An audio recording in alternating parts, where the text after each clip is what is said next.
Ils ont tué sa femme il y a 10 ans. Énorme erreur, car il est encore temps de la sauver. On va parler d'un film de science-fiction phénoménal, donc grâce à la sortie du 4K Ultra HD, donc l'édition box VHS Vidéo Club de chez ESC Distribution, que vous aurez donc tout simplement en unboxing après cet avis, parce que c'est un film que j'aime énormément. On est parti. Alors ce long métrage, donc c'est le plus grand succès de JCVD, réalisé par Peter Hyams, donc en 1994. Et on va dire que Peter Hyams est un peu le gardien de lumière pour Jean-Claude Van Damme. Alors on peut dire ce qu'on veut sur le Belge, hein, donc les muscles de Bruxelles, bien entendu. Alors il saura quand même s'entourer de très très bons metteurs en scène. Et je dois dire que Peter Hyams l'est très très bien. Donc ils ont fait 3 films ensemble. Ah, donc pendant tout simplement que Van Damme était au sommet de sa carrière, avec cet énorme succès qu'a été Time Cop au box-office mondial, bien entendu. Mais les 3 films qu'ils ont fait ensemble, ce sont franchement des tueries. Alors, on va en parler, hein, donc, et pour moi, Peter Hyams est important dans la carrière de Jean-Claude Van Damme. Alors, écoutez, ils ont retravaillé donc en 95 ensemble sur le tournage de Mort subite, Sudden Death. Hein, écoutez cette prise d'otage lors d'un match de hockey. Alors, ce qui était bien à l'époque, je regardais donc souvent Canal+. On avait eu une interview donc de Jean-Claude Van Damme donc sur le set de Sudden Death avec cette fameuse scène donc avec le pingouin, hein. Et oui, hein, tous les pingouins ont un flingue. On était dans les coulisses donc du film. Alors il nous présente bien entendu son père Eugène Van Varenberg. Écoutez, qui doit quand même avoir de l'âge maintenant, ou à moins qu'il soit décédé, car je sais que sa maman est décédée donc il n'y a pas donc très très longtemps. Alors, il nous présente ainsi donc son directeur, donc Peter Hyams, bah, que je ne connaissais pas donc à l'époque.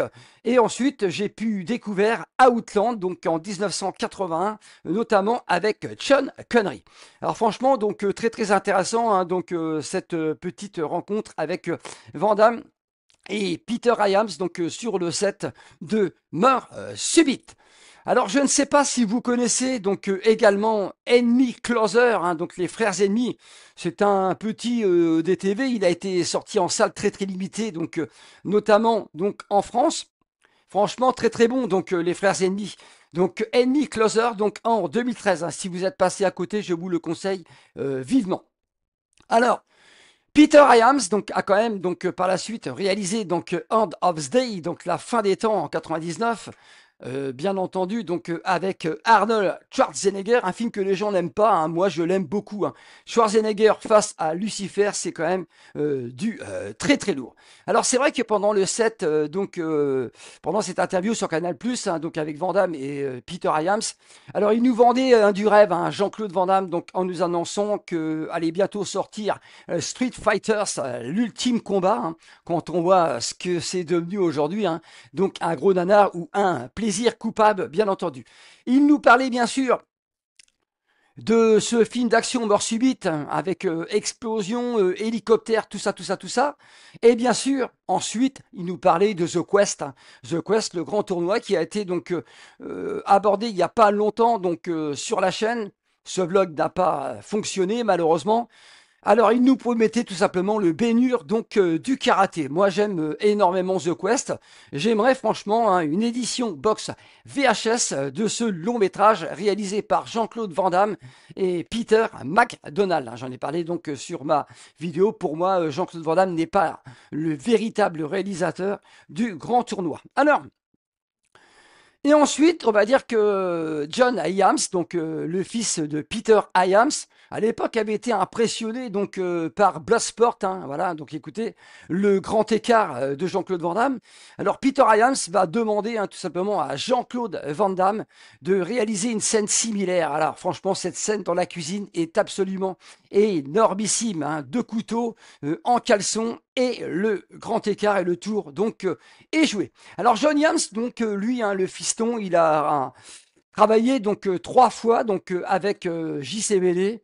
Eh ben, c'est quand même pas ce qu'a fait Monsieur Peter Iams, hein. Ça n'engage que moi, mais j'aime beaucoup moins bien entendu le travail de John Iams. Alors, la fin, enfin, je veux dire, Time Cop, je vais pas vous vendre du rêve, vous connaissez tous le synopsis, hein, voilà, donc on passe de 2004 à 94, voilà, sa femme a été tuée, il est encore temps de la sauver, et il veut absolument, Max Walker, qui travaille à la Tech TEC, empêcher un sénateur véreux d'obtenir de l'argent pour devenir président. Alors, le flic du temps, hein, bien entendu, le plus grand succès au box-office mondial, avec un budget de 28 millions, hein, c'est une recette de plus de 101 millions de dollars rapportés, pour notre Belge préféré. C'est un chiffre de 363% de rentabilité. Et pour la France, succès quand même très très mitigé, hein, 903 000 spectateurs, un succès en demi-teinte, on est quand même très très loin des 1,7 million de spectateurs qui auront été voir Double Impact. Double Impact, bien sûr, réalisé par Sheldon Lettich. Hein. Sheldon Lettich a été très très important également pour Jean-Claude Van Damme. Voilà, on continue. Alors Time Cop, il est quand même à se préciser, si vous ne le savez pas, que c'est l'adaptation du comics du même nom créé par Mike Rich Anderson, publié en 1992. C'est également un jeu vidéo en 1995, une série TV qui n'a pas duré longtemps, une seule saison, 9 épisodes en 97, et une suite, Time Cop 2, la décision de Berlin, en 2003, notamment avec Jason Scott Lee. Alors vous pouvez définitivement oublier cette suite. Alors, on peut dire que Time Cop de Peter Iams a vu le jour grâce à un certain Demolition Man de Marco Bambilla, avec Sylvester Stallone, sorti en 93. Jean-Claude Van Damme à l'époque s'est même vu proposer le rôle du bad guy, c'est-à-dire de Simon Félix. Il a absolument refusé. Van Damme n'a pas voulu jouer les méchants. Mais il s'est dit, en voyant bien sûr Demolition Man, Stallone à son film de SF, je veux également obtenir le mien. Alors magnifique, de 2004 à 1994, on a l'occasion de revoir Jean-Claude Van Damme et son double avec 10 ans de moins. Alors c'est un voyage dans le temps, pour changer les choses, éviter un sénateur véreux de piquer du fric pour devenir président et sauver sa femme, bien entendu, interprétée par Mia Sara. Alors un sacré cocktail d'action et de science-fiction avec un casting pour le moins plutôt intéressant et plutôt solide. Jean-Claude Van Damme interprète Max Walker. Max Walker, agent de la tech qui veut tout simplement obtenir justice, réparation et empêcher le gouvernement, le sénateur Aaron McCong de piquer du fric. Voilà, si je n'ai pas le droit de retourner dans le passé pour la sauver, il n'aura pas le droit d'y retourner non plus pour piquer du fric. Alors, ce sénateur véreux est interprété par l'excellent Ron Silver. Franchement, j'aime énormément sa prestation. Malheureusement, il nous a quittés. Ce Ron Silver qui interprète le sénateur Harold McComb. Tu veux bien arrêter les sucreries? Ça me fait grossir. Voilà, ce qui est vraiment formidable, c'est que de traverser le temps, j'aime bien la façon dont il traverse le temps. Voilà, avec cette magnifique envolée pour traverser le temps, et à chaque fois ils tombent tout simplement sur leur double avec 10 ans de moins. Alors sa belle petite femme est interprétée par Mia Sara, qui interprète tout simplement Melissa Walker. Voilà, écoutez, qui va tout simplement être assassinée et ensuite revenir à la vie grâce à Max Walker. Enfin, revenir à la vie, non, empêcher le futur de se produire, tout simplement. Alors nous avons également casting l'excellent Bruce McGill, Lui, il interprète tout simplement le chef de la tech, Eugène Matuzak. Nous avons une Gloria Robin qui interprète l'agent Fielding, hein, donc elle va travailler donc avec Max Walker, et à un moment, donc elle va tout simplement donc le trahir. Et alors nous avons un acteur donc très très peu connu, hein, voilà, on le voit souvent dans des petites séries B de films d'arts martiaux. C'est James Hughes. Alors James Hughes, hein, donc c'est le redoutable combattant dans la cuisine.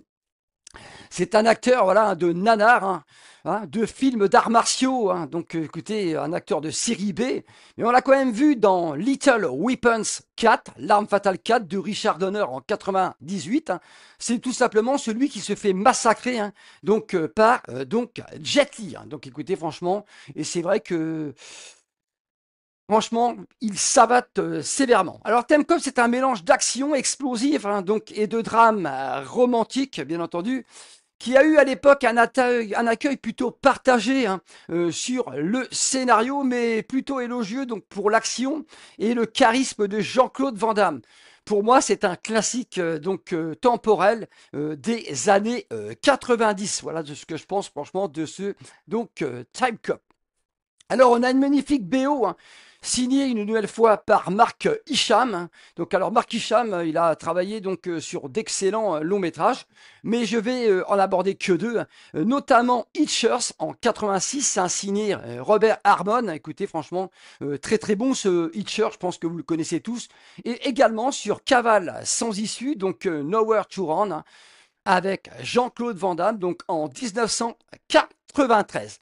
Alors cette grosse production Time Cop est produite par Moshe Diamond, hein, donc qui travaille souvent donc pour Jean-Claude Van Damme. Et surtout donc produit par l'équipe, hein, de Sam Raimi, hein, et ça c'est super cool que Sam Raimi, hein, donc investisse donc dans Time Cop. Ça fait franchement un plaisir. Alors c'est un tournage qui a débuté du 12 septembre 93 au 13 décembre donc 93. Alors c'est un souvenir cauchemardesque, hein, pour moi, hein, en VHS location. Je suis comme tout le monde, hein. J'avais deux magnétoscopes, je faisais des copies. Et à cette époque-là, débarque tout simplement leur saloperie de macrovision. Donc ça a été un truc de malade pour moi. Je ne pouvais plus copier donc mes VHS, hein, donc de Jean-Claude Van Damme. Pour moi, donc c'est un souvenir à la fois génialissime, hein, de le découvrir en VHS à l'époque, mais un cauchemar de ne pas pouvoir l'obtenir avant attendre. Voilà, il fallait attendre, hein, donc à l'époque, hein, pour avoir un film, hein, il fallait attendre un an, hein, après la sortie tout simplement du cinéma. Donc écoutez, 6 mois pour l'avoir à la location et après quasiment autant pour l'obtenir à la vente. Alors, Time Cop, c'est pour moi donc un grand écart donc de paradoxe temporel, un voyage donc dans le temps époustouflant, hein, de sauveur, donc de souvenirs nostalgiques de gamins. Et oui, hein, je n'avais que 22 ans à l'époque. J'ai été voir ce long métrage 3 fois au cinéma. C'est absolument ouf, hein, aujourd'hui avec le recul. Donc quand j'y repense, hein. Donc écoutez, j'allais être papa donc pour la deuxième fois et moi donc j'allais donc me pavaner, hein, donc voir Time Cop donc sur grand écran. Avec Time Cop, Jean-Claude Van Damme, donc défie le temps, hein, et un sénateur scrupuleux, hein, c'est absolument génial. Donc que dire, hein, donc des séquences d'action, hein, notamment une des premières. Hein, hein. J'ai vu Tyson battre Spinks à la télé. Donc écoutez, franchement magistral. Alors un reboot de Time Cop donc serait en vue, hein, donc sur ce Halo Ciné. Arrêtez le massacre. Les plus sont donc du film sont Jean-Claude Van Damme, bien entendu, hein. La photographie soignée, signée également Peter Hyams. L'action, le rythme, hein, donc c'est vrai qu'on n'a pas le temps de s'ennuyer. Et ce complot, bien sûr, politique. Alors il y a quand même quelques mois, le scénario donc peu crédible. À l'époque, on s'en fout complètement, même aujourd'hui, hein. C'est juste un divertissement, hein, de science-fiction bourrin, hein, et un montage par moments un peu charcuté. Voilà, donc ce que je peux ressentir. Alors, Van Damme et la science-fiction, hein, dans un film époustouflant par sa performance, hein, donc de jeu, hein. C'est une traque impitoyable dans le temps, un polar d'action, hein. Saluons également les effets visuels qui, à l'époque, ça déchirait donc plutôt sévèrement. Et ça tient encore quand même la route aujourd'hui, hein. Donc moi je trouve que c'est vrai. C'est absolument un film captivant. Time Cop, c'est un récit hein, donc de science-fiction musclé et très spectaculaire, une réussite culte des années 90 et notamment donc 1994. Écoutez, hein, j'ai fait un top 10 Jean-Claude Van Damme sur la chaîne. N'hésitez pas à aller le voir si vous êtes passé à côté. Vous allez voir à quel point j'adore ce film. Alors je suis ravi, hein, donc malgré toute l'attente que j'ai pu avoir, d'obtenir enfin cette VHS Vidéo Club Box que je vais vous présenter maintenant, même si ça a déjà été fait sur différentes chaînes sur la toile. Bon bah ça y est, hein, on est le lundi 22 septembre 2025. J'ai enfin donc reçu hein, donc le colis hein, donc de la VHS Box de Time Cop. Il est ici. Alors, vous voyez, il est encore emballé. Alors, eh ben, on va l'ouvrir ensemble. Vu la taille du colis, j'ai peut-être un cadeau. Sait-on jamais? Mais bon, je pense que le Père Noël, c'est le 25 décembre.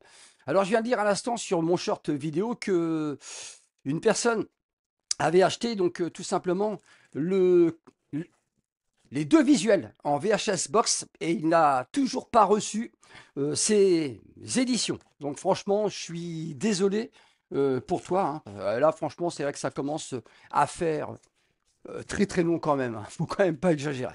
Voilà. Alors on va regarder. Alors c'est bourré de papier, hein. Donc bien entendu, hein, bourré de papier. Donc voici certainement ce cadeau.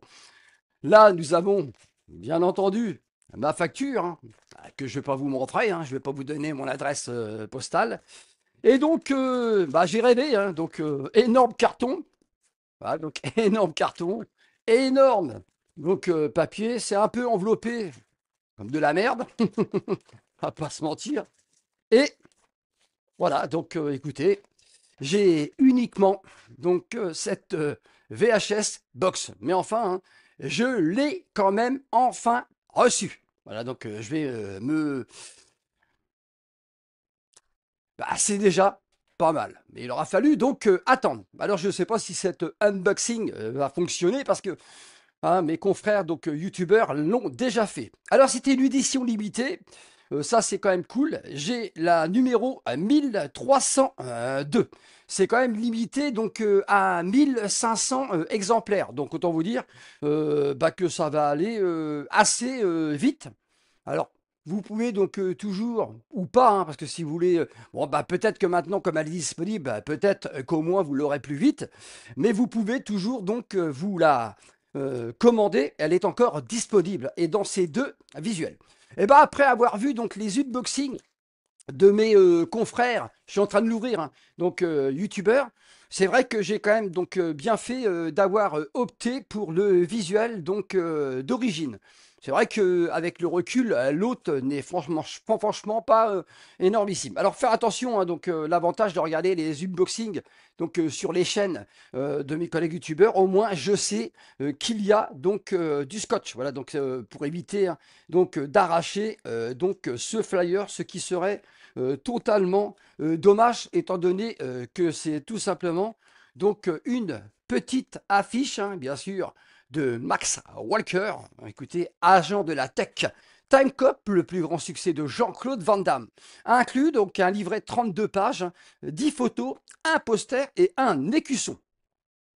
Les suppléments, je ne vais pas vous les donner, hein, ça a déjà été donné par nombreux confrères youtubeurs. Je voudrais tout simplement saluer d'avance le travail que je n'ai pas encore vu hein, de Arthur Corras, hein, mais je suis certain que je vais être tout simplement comblé. Voilà, donc supplément, Van Damme, le point sur sa carrière, partie 10, hein, voilà. Il faut avoir vu donc les autres VHS Box 10 par Arthur Corras. On va parler dedans de Trafic mortel. Alors là, c'est Bordel Patrol, un film mineur de Jean-Claude Van Damme. JCVD, bien sûr, de Malbrook Meshrik.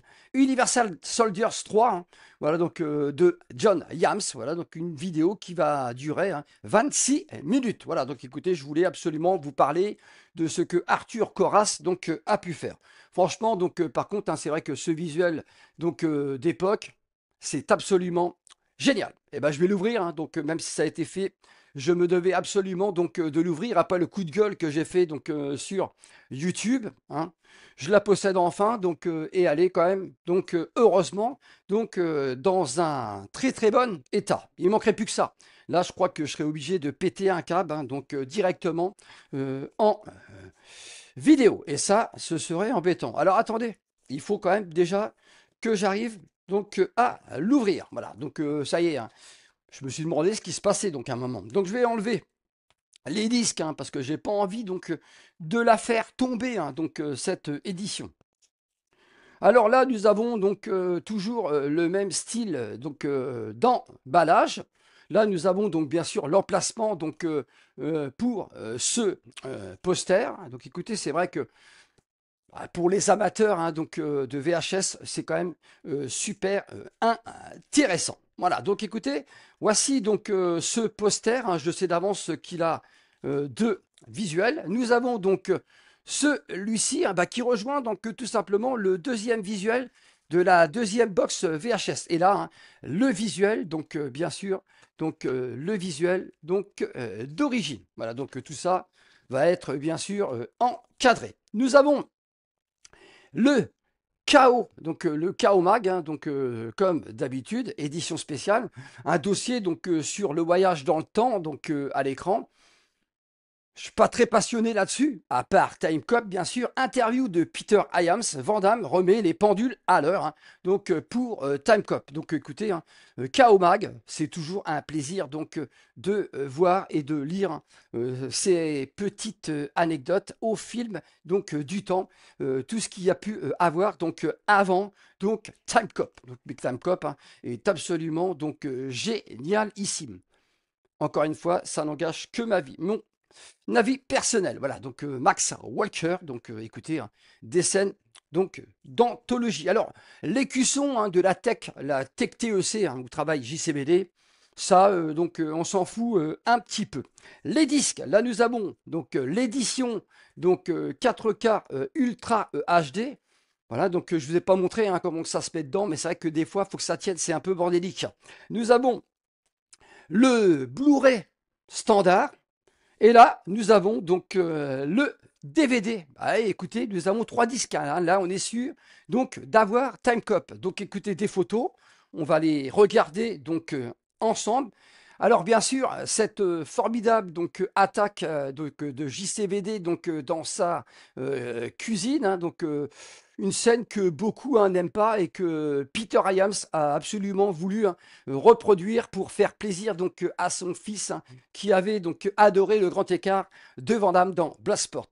Alors, Max Walker donc, et sa coéquipière qui vont traverser le temps avec cette machine magistrale. Alors, bien sûr, Max Walker donc, et Melissa donc, Walker, quand il la retrouve donc, en 1994, et qui va lui dire de lui faire confiance car tout va bien se passer. Oui, elle se doute qu'elle est morte. Voilà. Donc, bien sûr, JCVD donc, et Gloria Roberts. Voilà, donc écoutez, le Time Cop, donc Van Damme, donc, et sa coupe de cheveux particulière. Là, nous avons des photos très très intéressantes. Gloria Roberts qui retourne sa veste. Donc, écoutez, achetée par le sénateur Mapkong. Là, nous allons avoir tout simplement Max Walker et Aaron Mapkong. Donc, je vais faire une ruade. Ça m'entraînera pour Broadway. Deux personnes ne peuvent pas occuper le même espace. Une scène d'action spectaculaire donc dans l'entrepôt, inoubliable. Là, nous avons Ron Silver, donc le sénateur Mapcomb, donc franchement véreux, il joue très très bien et la machine tout simplement a voyagé donc dans le temps. Eh ben écoutez, ça aura été long hein, pour obtenir cette VHS box. J'espère que ce vlog fonctionnera, qu'il vous aura plu. Et je vous dis à très vite sur la chaîne du Cinéphile de Caen. Ciao!